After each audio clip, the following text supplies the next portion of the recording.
The purpose of the Global CFO Council is to provide an educational and networking forum for senior financial executives in order to share best practices, discuss current financial issues, and to learn about current topics related to the performance of their jobs. Scott Page, good morning, sir. How are you doing? I'm doing great. How are you? I'm doing fantastic. I'm excited to get to talk to you, and thank you for this opportunity. Yeah, no problem. Thanks for your time. Well, let's get started, Scott. I like to start off with a little introduction, and I have no idea if this is actually you, and I don't have much, which is depressing. There's a lot of Scott Pages in Atlanta, metro Atlanta area. There's even more than one Scott Page. I think your office is out of Jasper, and I think there's more than one Scott Page in Jasper. So I have nothing interesting on you. But what I think, I've cloned myself. It helps with productivity. well played. Scott, I believe you are the CFO of the Royston Group. Is that correct? Yes, that's correct. And sounds like based out of Atlanta, but you got offices all over. You said you were in Alabama. Yeah, so we're a private equity owned company. We have 3 locations in Georgia, a facility in California, and then last year we did 3 acquisitions. So one in Wisconsin, one in Tennessee, and one in Birmingham, Alabama, where I'm at right now. Believe the company is into like interior, exterior store environments and laboratory furniture. Is that right? Yeah, correct. So, basically what we do is, 2 primary things. One, some of our businesses do the interior of grocery stores, convenience stores, so shelving, the refrigerated cases, the checkout lanes, and then our sign business does the exterior signage for quick service and gas stations. So if you think about like a Shell or one of those big gas stations, we make that big shiny plastic sign that goes on the outside. Do you sell plexiglass dividers? That seems like it would be really hot right now. Yeah, we did a little bit for COVID, but most of our stuff is more for external and signage. Before that, I think you worked in a myriad of industries, engineering, media, wholesale, and then started your career at GE. Is that correct, sir? Yes. I started off at GE and then went to HC Supply before it was right when it IPO'd.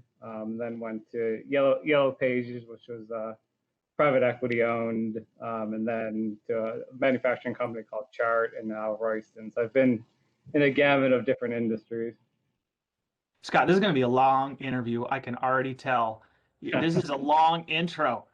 All right, I think you got your undergrad in finance and international relations from Michigan State, MBA from Indiana University, and a master's of accountancy from Georgia Southern recently.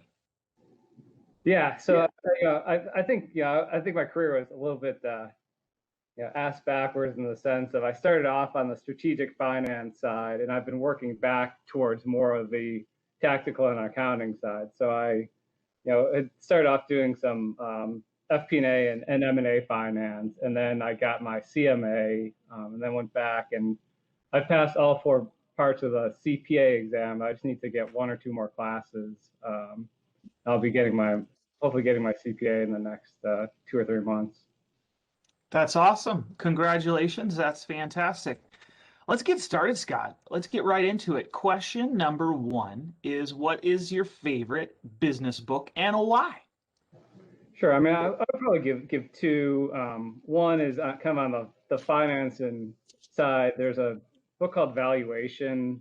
It's published by McKinsey, and it was just really good about walking through how to think about and value an enterprise, and really taking a step back and looking at how business generates cash and how to really kind of optimize the levers. And then on a kind of personal side, I like Extreme Ownership by Jocko Willink. I think I like a lot of his stuff. Just his strength and his clarity, and when things get a little nutty or stressful with the role, I think looking at some of his stuff and his strength kind of helps me get grounded and kind of think about how to power through. Do you see my sticker on my phone? It says good. Yeah, awesome. Have you ever been to one of Jocko Willink's musters, his conferences? No, no, I haven't. Yeah, they are fantastic. I highly recommend it. I think you would just go over the moon, dig it. So check that out. Good deal. Question number two, what's the best advice that you have ever received? Sure. Yeah, I would say two things. The first is, and it sounds like a little bit of a cliche, but the biggest assets of the company walk in and out of the office every morning.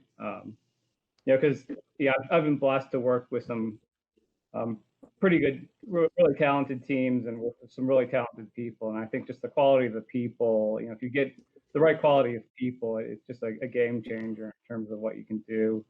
The second piece is that I had an executive who basically was mapped out what their goals were, and then they tracked that to their calendar. And what they showed me was they had five primary goals, and I think my original assumption is if you have five goals, you should always try to do 20%. Kind of work on 20% of each of them every day. What they really did and what they really found out is it's perfectly fine to say if I've got five goals, I need to dedicate the majority of my focus on doing one or two of them, knock them out, and then work on the next one. So I think the goal is to try to if you've got a couple of major goals, to always be pushing towards them, but you're not always going to work on them evenly, and there's always some balance and trade-offs. And I think that that helps out in my life, just between work and personal things. There's always some ebb and flow in terms of what you can prioritize. And I think just having that perspective that, and kind of giving yourself a break, that you're not going to always be hitting everything at every moment, but if you're working towards all of them in the broader sense, it helps out a lot. Scott, what about a new tool that you've recently started using or a habit that you've recently picked up that you have found beneficial?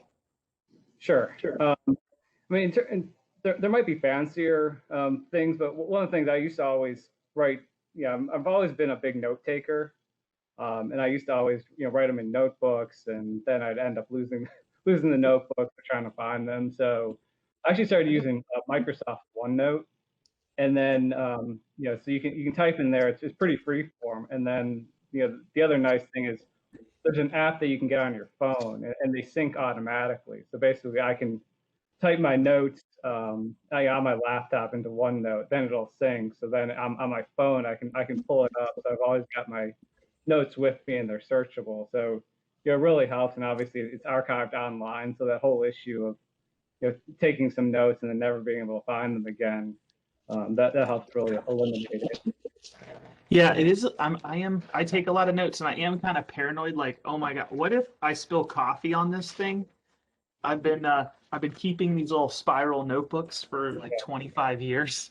I'm gonna have to check that out. Good recommendation, Scott. Question number 4. What's the best part of your current job? I'd say first the people that I work with. Blessed to have a pretty great team with me.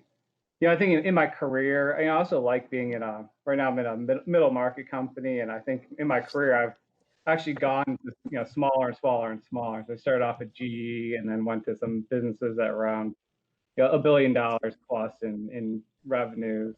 Well, actually supply was north of 10 billion, and then going down, and now we're going to be around 275 $300 million of revenue this year. And I kind of like it. I think it's a good mix of big enough to have the resources to do what you need to get done, but it's also smaller enough where we can keep it really entrepreneurial. And if we need to get stuff done, we can go and execute. And there's not a lot of layers of management that we need to go through. So it keeps it pretty fresh and pretty exciting.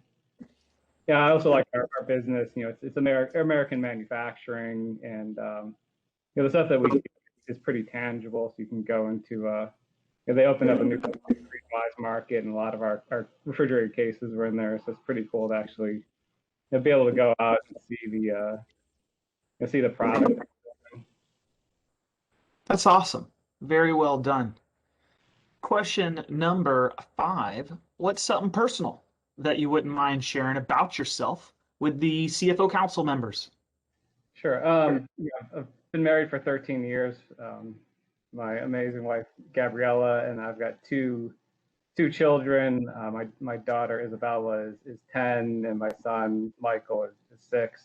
So when I'm not traveling or working, I mean, they're the primary focus of my life. And, they've taught me a lot, and I really appreciate a lot about them. Scott, question number 6, last question. It happened so fast. What's something that I should have asked you, but I didn't? And what is your answer to that? What made you interested in the interview process, the CFO Council? I mean, what could I do to help? And I think it's always good to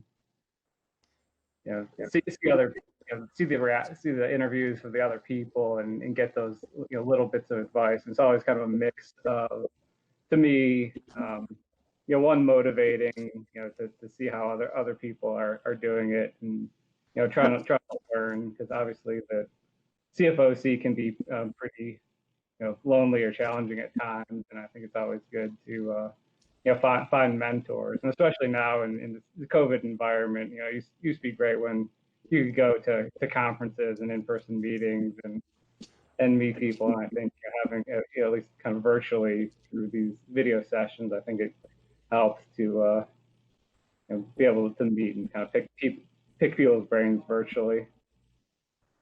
Yeah, I completely agree. I think that's the best part, to have a peer network and realize there's other folks out there that are dealing with the exact same sort of things that I'm working with. And I've also found senior financial executives to be really nice people and really cool and fun to be around. Sometimes at work, by like 8:30, we're already stressed out because somebody's done something crazy, but we're actually super cool. And so it's fun to meet them virtually or at 7 o'clock for breakfast before the craziness has started. And I just really enjoy the fellowship. So I echo everything that you said, Scott. And I very much appreciate getting to virtually meet you and getting to interview this morning. Thank you. Yeah, no, thank you. Great talking to you. And thanks for doing all this. Absolutely. Have a great day. Okay, bye.